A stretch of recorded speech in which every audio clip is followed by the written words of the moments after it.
Mesdames et messieurs, bonsoir et merci de votre fidélité à Télé 7 et surtout à cette émission Entretien. Entretien, ce soir, nous n'allons pas vraiment parler politique, nous, on parle du développement et plus particulièrement de la lutte contre la corruption. Ce sujet va être abordé au cours de cette émission avec un invité, Jean-Marie Moulumba. Il est président de l'Observatoire de lutte contre la corruption en Afrique centrale. Bonsoir. Bonsoir. Voilà, merci d'accepter notre invitation. Nous allons parler d'abord de la lutte contre la corruption avant d'aborder les sujets pour lesquels vous êtes venus. La corruption, c'est un mot. Ce sont plutôt des mots qui rongent, parmi les mots qui rongent notre société en République démocratique du Congo. Aujourd'hui, est-ce qu'il y a possibilité de lutter véritablement contre la corruption et probablement de diminuer, si pas éradiquer la corruption en RDC? Oui, Charlie, je vous remercie pour la parole que vous nous donnez sur ce sujet, qui est un sujet vital pour nous. Le passé éclairant le présent et déterminant l'avenir, nous disons que le Congo n'a pas toujours été un pays de corruption. À l'accession du pays à l'indépendance, nous avons eu des dirigeants intègres qui nous ont donné l'exemplarité que le destin d'un pays dépend du travail bien fait. Nous avons eu le premier président de la République du Congo, M. Kasavubu, dont la légende est bien connue à l'opinion. Un monsieur qui avait un champ à côté de la ville ici, où il allait travailler lui-même pour nous montrer la valeur citoyenne que le travail qui est la source de la production de richesses et pas de la prédation. Pas la prédation. Et ce monsieur pouvait venir avec l'argent qui lui a été donné par le Trésor public pour ses missions, mais il restitue le reliquat au Trésor public. Ça nous détermine à dire que cet enfant qui a commencé sur une bonne voie redeviendra ou bien reviendra sur cette bonne voie. Parce que Piaget le dit, il dit l'enfant est le père de l'homme. L'enfant qui a commencé par une bonne éducation, il peut connaître de moments de turbulence, mais il reviendra toujours sur le bon chemin. Et après des études, sans doute que vous devez avoir eu à exploiter ou avoir mené sur le terrain, qu'est-ce qui explique cette propension du Congolais à la corruption? La propension du Congolais à la corruption vient d'abord d'une mauvaise norme. Une norme qui n'a pas été bien posée.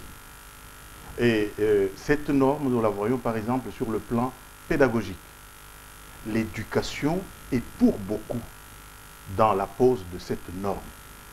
En famille, c'est pourquoi nous disons que la femme a un rôle très important à jouer sur le cheminement de l'homme en ce qui concerne, par exemple, l'avidité, la cupidité, la recherche de l'accumulation de biens. Elle doit lui dire, parce que c'est elle qui nous reçoit la première sur la terre, quel est le bien, quel est le mal, qu'est-ce qui est utile, qu'est-ce qui est inutile. Est-ce qu'il faut avoir l'extravagance dans la vie? L'éducation en famille. C'est un déterminisme important. La première des stratégies pour éviter la corruption dans la société. L'école doit aussi enfoncer le clou pour dire aux gens le service public. Parce que la corruption se perpètre souvent dans le service public. Je ne vois pas l'artisan, je viens de Kikwit, j'ai eu une très bonne expérience. Qu'est-ce que j'ai vu là-bas? Je vois un paysan qui n'a reçu de l'argent ni de la Banque mondiale, ni de l'Union européenne, ni de l'État. Mais il combine ses talents que le bon Dieu lui a donnés, son énergie, sa force physique, avec la houe parfois empruntée, mais il nous produit la richesse. Il nous produit le cacahuète, il nous produit les haricots, il nous produit le manioc, le maïs. C'est ce qui nous détermine dans notre association de dire qu'on ne se corrompt pas parce qu'on est pauvre. Ce n'est pas évident. C'est parce que nous sommes corrompus que nous sommes pauvres. Parce que ce monsieur, en tout cas, il n'a pas de bureau, des tiroirs où il va prendre de l'argent. Il compte sur lui-même, il se prend en charge et il nous crée la richesse. Tandis que ceux qui sont directeurs, présidents, ministres, ainsi de suite, nous apprenons que ce sont eux qui mettent la main sur le trésor public et qui vivent pratiquement de la sueur de ce qui doit revenir à toute la population. Donc, nous disons qu'il y a moyen de combattre la corruption. Commencez d'abord par la prévention. La prévention doit insister sur l'éducation. Je vous ai donné à l'église, au lieu de prêcher la manne qui tombe, apprenez aux citoyens d'être citoyens. Le citoyen, c'est qui? Mais je ne vous arrête pas, mais ne deviens pas quand même ministre qui le veut. Oui. C'est quand même des gens qui sont choisis, et j'ose le croire, parmi les meilleurs de la société, oui, qui doivent avoir fait quand même de bonnes écoles, oui, et avoir appris tout ce que vous êtes en train de détailler. Oui, aujourd'hui, quand on apprend qu'il y a ceci ou il y a cela, et puis il n'y a même pas de sanctions qui suivent, c'est peut-être ça aussi la cause de notre déchéance. Précisément, vous êtes allé toucher là où je voulais venir, c'est la répression. Parce que j'ai parlé de l'éducation qui est en amont, oui, donc comme prévention. Oui. Mais la répression doit être là. C'est lui qui a échappé par les mailles sociétales, je crois qu'il doit être rattrapé par la justice, qui doit sanctionner son comportement, qui relève tout simplement de l'avidité, parce que les gens accumulent beaucoup de biens. Vous allez voir quelqu'un qui veut vivre au-dessus de ses moyens. Je pense que si on a reçu une bonne éducation, on peut se dire, écoutez, je peux me limiter, ou bien limiter mes besoins, compte tenu des moyens que j'ai. Mais lorsque on veut vivre au-dessus de ses moyens, eh bien, on développe des comportements comme celui de la corruption que nous sommes en train de décrier. Voilà un peu. Le ministre, c'est vrai, mais lorsque nous envisageons comment notre élite passe dans tous ces centres-là de décision, à un certain moment, il y a de doutes. Nous apprenons qu'il y a des élections douteuses. Il y a des... Oui. Et voilà. Alors, ça veut dire qu'on n'a pas été strict au recrutement de cette élite. Justement, c'est peut-être par là aussi que je voulais qu'on puisse arriver. Oui. Aujourd'hui, vous avez un fonctionnaire de l'État qui a 60 $, par exemple, de salaire à la fin du mois. Oui. C'est insignifiant pour lui de payer le loyer. Généralement, ce sont des pères de famille nombreuses. Est-ce que vous pensez que c'est avec de telles... est-ce que ce ne sont pas les conditions dans lesquelles ces gens sont placés qui les amènent parfois aussi, même si on ne peut pas justifier le mal? Mais en fait, il faut venir, je vous ai amené au déluge. Oui. Je vous dis, lorsque le Belge est parti, les caisses de l'État étaient pleines. On payait régulièrement les gens. Nous avons vu nos grands frères qui travaillaient dans ce pays, en tout cas, ils n'enviaient personne. Il n'y avait personne qui cherchait à aller à Bruxelles, qui cherchait à aller à Paris. Non, les gens aimaient ce pays. Mais lorsque la prédation est venue, ce n'est pas que la pauvreté est venue de l'Esprit Saint, non. C'est la prédation qui nous a amenés dans la situation où nous nous trouvons actuellement. De sorte qu'on ne sait pas, ça ne veut pas dire tout simplement qu'il n'y a pas d'argent, mais la gestion n'est pas bonne. Parce que vous parlez de la sélection de l'élite. Mais lorsque vous choisissez un ministre ou bien un premier ministre qui vous dit qu'il est incapable de pouvoir recouvrer les recettes nécessaires pour rencontrer les besoins que nous avons. Et les besoins, les essentiels, Dieu seul le sait. Nous avons la sécurité alimentaire, nous avons la santé, nous avons l'éducation, nous avons les routes de dessert agricoles, l'eau et l'électricité, pour ne citer que ce besoin-là. Alors, il vous dit d'avance qu'il est incapable, il est impuissant. Parce qu'il vous calcule le budget en termes de 3 milliards sur 60 millions d'habitants. Mais vous l'acceptez.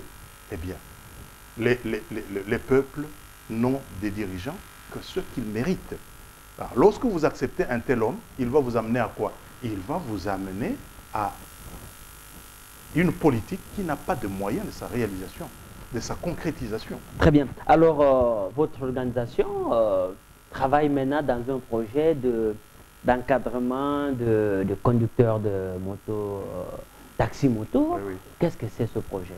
Oui, comme nous venons de le dire, que le travail est la source de tout. Et dans notre organisation, nous considérons le travail comme la première stratégie de lutte contre la corruption. Pourquoi? Parce que le travail nous évite l'oisiveté. Le travail nous évite la mendicité. Le travail nous évite l'irresponsabilité. Le travail nous évite le chômage. Le travail nous amène la richesse. Et c'est pourquoi c'est lui qui crée le travail pour nous. Pour nous, c'est un homme prométhéen qu'il faut aider, dont il faut valoriser l'initiative. Nous avons regardé dans l'interaction qui nous est demandée, surtout en vertu de la Convention des Nations Unies contre la corruption, entre la société civile et le secteur privé, nous avons regardé une catégorie des citoyens qui n'ont pas volé, qui n'ont pas reçu un financement de quelque part, mais qui sont partis de leur talent, de leur argent propre, des moyens de proximité pour nous créer la richesse, les biens et les services, le transport, qui relève pratiquement de la compétence de l'État. Nous devons les aider, mais nous remarquons qu'il y a une incurie qui fait qu'on puisse les regarder comme des riens du tout, alors que ce sont des gens qui travaillent à la richesse. Alors, nous avons pensé comment faire de cette économie-là, qui est créée par ces gens, une économie de la paix et du développement. Comment valoriser le travail? Parce que c'est ça notre préoccupation, le travail bien fait. Il faut que ces gens, comme ils ont créé leur travail, que nous puissions les aider à pouvoir mieux le faire. Et comment vous allez vous y prendre? Quelles sont les activités que vous comptez mener pour encadrer ces gens qui apparemment, chacun se réveille le matin, il va ici en ville, il achète une moto et puis il descend dans la rue. C'est ça. Oui. C'est ça. C'est ça l'initiative qu'on appelle l'initiative privée. C'est ça le secteur privé. Et le père du secteur privé, c'est précisément cet entrepreneur-là qui se réveille un matin avec ses petits moyens, allez, qui amène un moyen capital de production. Vous comprenez? C'est ça que nous devons promouvoir et valoriser. Alors, nous disons, tels qu'ils sont là, nous avons appris qu'il y a certaines pratiques qui sont illégales. Là-dedans, il y en a qui n'ont pas de papiers pour ces motos. Il y en a qui ne connaissent pas le code de la route et qui nous exposent à un grand danger, à une grande insécurité sur la voie publique. Il y en a même dont nous apprenons que soit les clients, soit eux-mêmes sont en train d'extorquer de biens des gens. Comment ramener ces gens à ce que nous appelons, nous là, l'économie de la paix et l'économie du développement? Nous nous sommes dit, nous allons commencer d'abord par les identifier. D'ailleurs, nous sommes déjà en contact avec eux, parce que nous avons approché quand même un nombre d'entre eux. Et après l'identification, nous allons les encadrer. L'encadrement peut aller jusque même à les organiser sous forme du syndicat. Parce qu'à ce moment-là, même la FEC peut compter ces gens, cette initiative, en son sein. Les organismes qui donnent des facilités, des possibilités, soit techniques, soit matérielles, soit financières, peuvent ouvrir leurs portes à ces personnes. Je vois par exemple la Banque mondiale, je vois l'autorité des régulations des marchés publics. Si ces gens sont bien organisés, ils peuvent accéder pratiquement au marché public pour avoir des moyens. Ils ont des difficultés, par exemple, de pièces de rechange. Il y a moyen que nous puissions les aider à ce qu'ils puissent avoir les pièces de rechange. Mais de plus en plus, dans la ville, les gens dénoncent les travers qui sont reprochés à ces conducteurs de taxi-moto. Oui. Il y a aussi beaucoup de cas d'accidents. Alors, si vous allez les organiser, mais il y a des moments où on confisque leur moto parce qu'ils ne respectent pas le code de la route. Alors, précisément, qu'est-ce que vous comptez faire pour que... Après l'encadrement, oui. Tout de suite, là, je crois, le mois prochain, nous allons organiser un premier atelier de formation à leur bénéfice. Et pour ce faire, nous avons fait appel aux autorités de la police de roulage qui viendront leur donner des notions de pratique de la voie publique. Nous avons appelé aussi des spécialistes de droits de l'homme, parce que ce sont des gens, et nous nous disons, l'être plus appelle l'avoir plus équitable. Nous devons travailler sur l'être plus de ces gens, en leur apprenant leurs droits et leurs devoirs. C'est ce qui manque. L'État aurait dû faire ça. Mais nous, la société civile, pourquoi sommes-nous là-bas? Nous sommes là pour réveiller l'État, lui rappeler ses obligations. Voici ces gens. Ils ont pensé à créer une initiative. Est-ce que vous voulez qu'ils puissent continuer à vous servir? Est-ce que vous pouvez les soumettre à une éducation, à une formation? Pas seulement juridique, mais aussi technique. Parce que nous sommes en train de prendre des contacts. On sera avec INPP pour ça, de sorte que l'on les appelle. On a été même aussi dans les environs de quelques ambassades qui nous ont dit que non, elles peuvent envoyer certains de ces gens dans leur pays pour la formation technique. Alors, mais ces gens pallient quand même à la carence de transport en commun dans la ville de Kinshasa plus particulièrement, parce qu'à l'intérieur, il n'y a pas assez d'accidents comme on le constate ici. Mais demain, si jamais le projet du gouvernement d'amener beaucoup plus de moyens de transport venait à se concrétiser, ça servira à quoi ce travail que vous voulez faire? Non, ce projet est le bienvenu d'avoir les moyens, les bus par exemple, les moyens de transport en commun. Mais tel que nous voyons la configuration de nos villes et même de nos villages, parce que le projet ne vise pas seulement Kinshasa, le projet vise des provinces aussi. Et dans ces provinces, d'abord à commencer par Kinshasa, nous avons des communes qui sont inaccessibles par auto et qui ne sont inaccessibles que par ce cheval ailé. Donc, nous nous disons, nous allons pouvoir les aider dans des coins où ils seront utiles, à ce qu'ils puissent continuer à pourvoir des services convenables pour la population. Et l'État, qui devait être votre partenaire, normalement c'est le travail de l'État congolais, du ministère des Transports particulièrement. Est-ce que vous avez des contacts avec le gouvernement ou le ministère des Transports, que ce soit au niveau provincial ou national? Oui, oui. Le petit appui de l'ONU vient d'arriver. Nous avons déjà entrepris des démarches auprès du ministère des Transports sur le plan national et sur le plan provincial. C'est pourquoi nous vous avons dit que nous sommes déjà en contact avec, par exemple, les autorités de la police routière, ainsi de suite.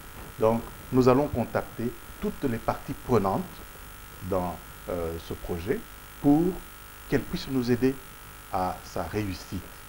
Parce qu'au fait, qui a intérêt à ce que le transport soit rapide? C'est nous les citoyens. Nous avons intérêt à ce que ces gens, Dieu seul sait, ils nous rendent des services intéressants. Que ce soit pour la maman Maléwa, que ce soit pour l'étudiant, que ce soit pour le fonctionnaire. Ils nous amènent à temps à nos endroits de nos activités.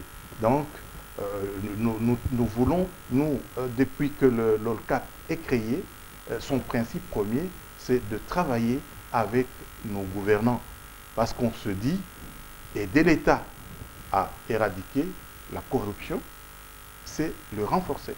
C'est lui procurer des moyens, en tout cas conséquents, pour qu'il puisse subvenir à ces besoins que je viens de citer là. Très bien. Alors, on va en quelques minutes parler quand même de votre organisation, l'Observatoire de lutte contre la corruption en Afrique centrale. Il est né quand l'Observatoire? Et puis, quelle expérience vous avez déjà dans le marché et comment vous travaillez avec les autres réseaux qui existent déjà? Oui, oui. L'Observatoire, c'est une organisation non gouvernementale qui est créée en 2006 avec l'appui de la Banque mondiale, pas seulement au Congo, mais sur le plan sous-régional. Donc nous avons 9 pays, le Burundi, les deux Congo, Cameroun, Gabon, Tchad, Rwanda, Guinée équatoriale et Gabon. Donc voilà les pays que nous avons. Et alors, nous nous sommes dit, le but premier que nous avons, c'est combattre la corruption par toutes les voies possibles. Pourquoi? Parce que la corruption détruit tout sur son passage. Elle détruit l'unité nationale, elle détruit l'indépendance véritable de nos pays, elle détruit même l'effort du développement que l'on entreprend. Nous venons de le signifier dernièrement à Monsieur le Président Bozizé qui nous avait invités. Mais nous ne croyons pas mieux dire. C'était comme une prémonition. Il ne s'est pas passé une année, il y avait déjà des conflits à la porte de Bangui. Donc, c'est ça, la société civile, dans son immense sagesse, a dit on ne peut pas se désintéresser, être dans le neutralisme passif face à ce cancer qui est en train de nous détruire les pays. Et c'est ainsi que nous avons des antennes dans presque tous les pays que je suis en train de Mais le pays que vous citez sont les pays, lorsque vous regardez le rapport, tous les rapports qui sont publiés dans le cadre de la corruption, nous sommes logés à la bonne place. Pour la plupart, les cas de la RDC, est-ce que vous avez les moyens suffisants pour pouvoir réussir cette mission-là? La lutte contre la corruption, Charlie, c'est d'abord la volonté. Les moyens aussi. L'exemplarité, suivez-moi bien, exemplarité, volonté et puis liberté. Parce que ce que je viens de citer là, ce sont des caractéristiques de la société civile. Ce n'est qu'après que l'on peut ajouter le renforcement sur le plan technique et matériel. Quand la volonté n'existe pas, on peut vous donner des millions. Vous n'allez pas la combattre. Et quand nous voyons la volonté, nous voyons aussi la volonté politique. Pourquoi elle est appelée politique? Elle est appelée politique parce qu'elle est la résultante de l'interaction entre le gouverné et les gouvernants. Elle ne vient jamais du ciel. Ce n'est pas une donne innée. Parce que j'entends toujours la société civile dire « Ah, il n'y a pas de volonté politique ». Mais la volonté politique, nous devons la créer. Nous devons faire des pressions, être exigeants pour qu'elle puisse venir, surtout dans ce domaine de la lutte contre la corruption, de l'intégrité. Parce que si on ne fait pas des efforts dans ce domaine, nos États ne vont pas exister.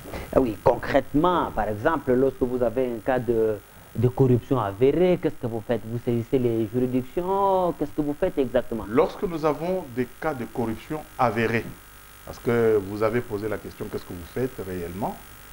Nous nous sommes dit, la lutte contre la corruption, c'est un domaine pluridisciplinaire. Ça demande d'abord le professionnalisme. Il faut se former. On ne la connaît pas, on l'apprend tous les jours. C'est pourquoi nous avons été à l'extérieur du pays, ici sur place, dans la formation.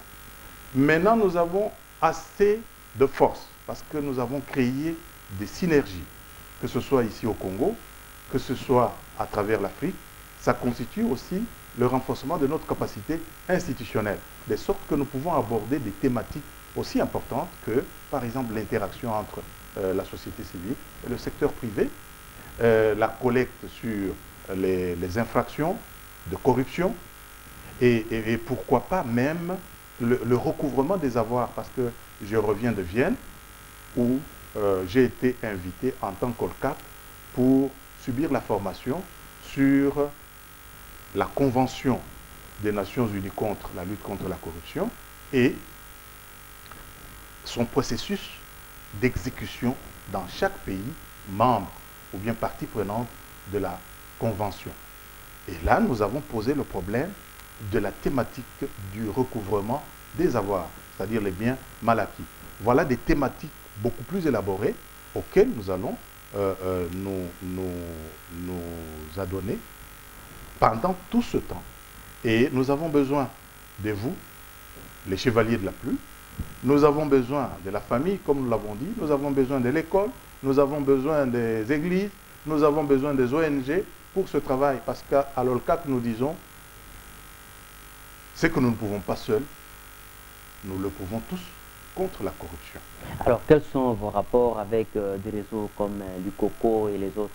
L'ICOCO est notre partenaire. D'ailleurs, c'est l'ICOCO qui nous a permis d'aller à Vienne.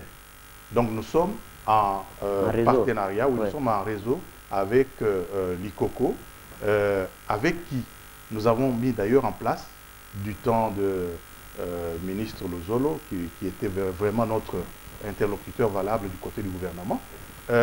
Nous avons mis sur place la Task Force nationale de lutte contre la corruption, où nous trouvons presque toutes les parties prenantes qui s'intéressent, les syndicats, les églises. Mais le commun des Congolais vous dira qu'on ne sent pas ce travail. On ne le sent pas parce que nous sommes seuls. Vous savez, quand vous venez là, vous avez cité une seule organisation. Nous ne sommes que peut-être à deux organisations. C'est pourquoi nous disons, avec votre porte-voix là, vous devez inviter, appeler les citoyens pour leur dire, sans la lutte contre la corruption, il n'y aura pas de progrès, il n'y aura pas de développement. Tout le monde doit s'engager d'abord sur le plan de l'engagement individuel et puis l'engagement collectif. Nous devons mener ce combat-là ensemble. Je suppose que vous avez un siège, lieu où on peut quand même vous trouver. Oui, exactement. Nous avons un siège. Nous sommes sur l'avenue des Huileries. On appelle maintenant, je crois, Démocratie, oui. Au numéro 74, 75. Conféra Tour, vous prenez le Congo Web, au local 15. C'est là que nous sommes. Et donc, si quelqu'un a une information, il peut vous contacter pour faire une dénonciation. Nous attendons ces informations parce que nous avons même un site. Oui. Souvent, quand ces informations viennent, on les met sur le site. Parce que la Banque mondiale nous a aidés à nous mettre aussi en réseau virtuel.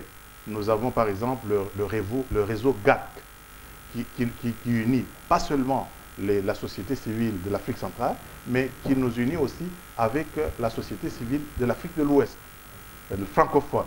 Voilà, nous sommes vraiment à la fin. En une minute, vous avez le mot de la fin. Oui, le mot de la fin, c'est que nous commençons l'exécution de notre projet sur l'encadrement de mototaxi, appelé communément ici WEWA, avec l'appui de l'ONU, ou plus précisément de l'Office des Nations Unies contre le crime et la corruption. Et nous invitons toutes les parties prenantes d'entrer en contact avec nous pour les critiques, suggestions, avis et considérations, mais surtout, nous allons les inviter lors de l'atelier que nous allons organiser pour la formation de ces derniers. Monsieur Jean-Marie Moulumba, je vous remercie pour toutes ces explications, mesdames et messieurs.